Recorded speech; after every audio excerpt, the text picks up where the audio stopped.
날이 부쩍 더워지면서 시원한 캔음료 자주 드시죠? 그런데 무심코 벌컥벌컥 들이켰던 캔음료에 발암 가능 물질이 들어있을 수 있다는 사실 알고 계셨습니까? 네, 이 발암 가능 물질 퓨란에 대해서 동국대학교 식품생명공학과 이광근 교수와 함께 자세히 알아보도록 하겠습니다. 안녕하십니까? 예, 안녕하세요. 네, 이 캔이라든가 통조림 속에 퓨란이라는 발암 가능 물질이 들어있을 수 있다 이런 얘기가 있던데요. 네. 이게 어떻게 가능한 건지 궁금합니다. 자세히 설명해 주시죠. 예, 이게 이제 퓨란이 현재 그 잠재적 발암 물질 또는 발암 가능 물질로 되어 있는데요. 이것은 이제 식품의 주 성분 중에서 탄수화물인 당과 그리고 이제 단백질의 이 아미노산들이 이 열을 처리하게 되면 이렇게 자연스럽게 발생하는 것이 이제 퓨란인데요. 그래서 이것이 굉장히 휘발성이 강합니다. 그래서 보통 그 다른 식품 같은 경우에는 이제 휘발이 돼버리는데 캔이나 통조림 같은 경우에는 이제 알다시피 그 상층 부위에 그 휘발하지 않고 오랫동안 남아있게 되는 거죠. 그래서 이제 캔 음료가 문제가 된다라고 현재 알려져 있습니다.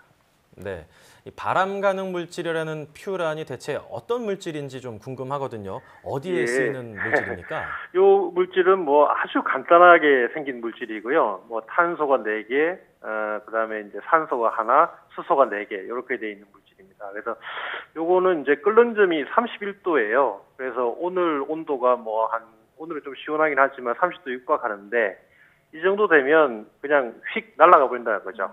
그런데 이제 요 물질 자체가 저희가 과거부터 계속 친근한 그런 물질이었지만 국제암기구에서 이제 잠재적 발암 물질이다. 그래서 2B라고 현재 지정되어 있습니다. 네, 그러면 이 캔이라든가 통조림 식품 외에도 이 퓨란이 어디에서 검출이 됩니까?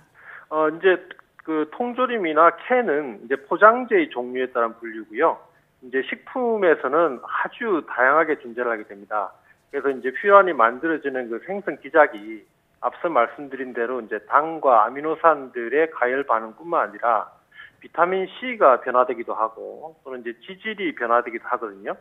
그래서 이런 것들 때문에 주로 이제 커피라든가 간장이라든가 또는 이제 우유, 그러니까 분유라고 이제 가열돼가 나오는 분유라든가 뭐 이유식이라든가 이런 곳에 현재 다양하게 높든 낮든 뭐 그런 농도로 지금 현재 검출되고 있습니다.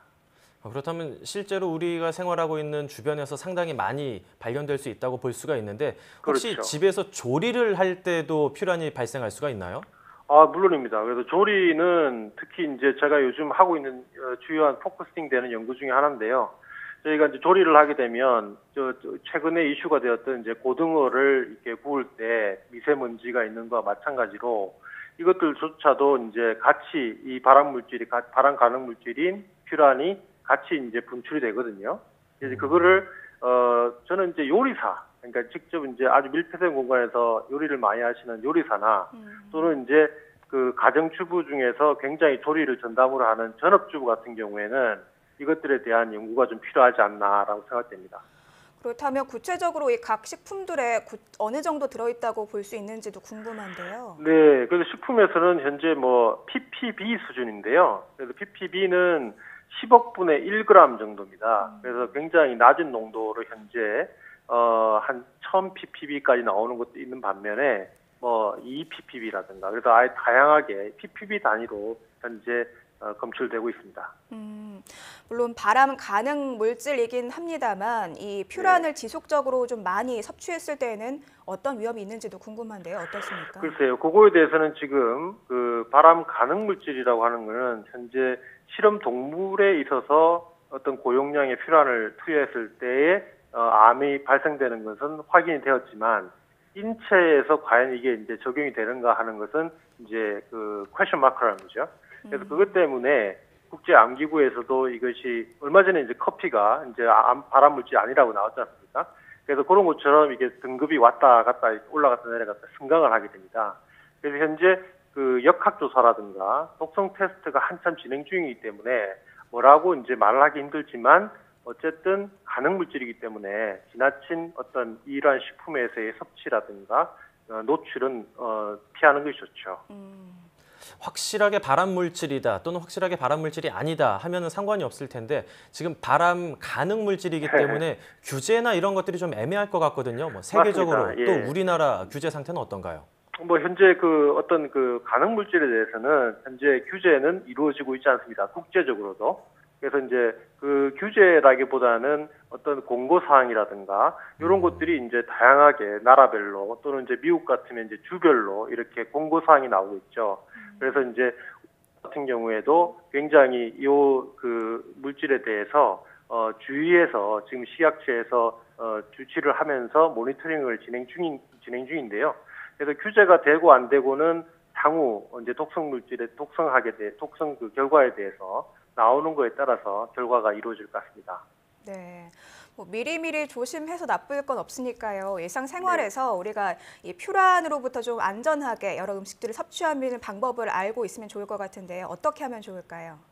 예, 그거에 대해서는 제가 현재 한참 연구를 하고 있는데요.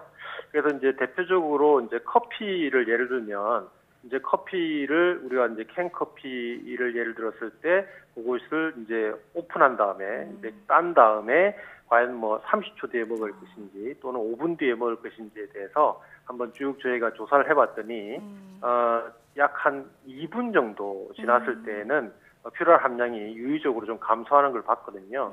그래서 이제 캔커피 같은 경우나 통조림 같은 경우에 바로 따서 드시지 마시고 한 2분에서 5분 정도를 조금 기다렸다가 드시면 이 퓨란에 대한 그 우려는 거의 많이 가시게 됩니다.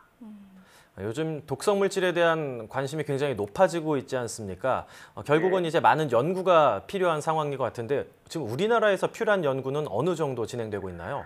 예, 우리나라에서도 이제 식약처에서 2004년도에 지금 한 12년 가까이 되었습니다만은 2004년도에 식약처에서 이 물질에 대해서 관심을 가져가지고 어떤 지속적인 용역 연구와 모니터링 연구를 현재 진행 중에 있습니다.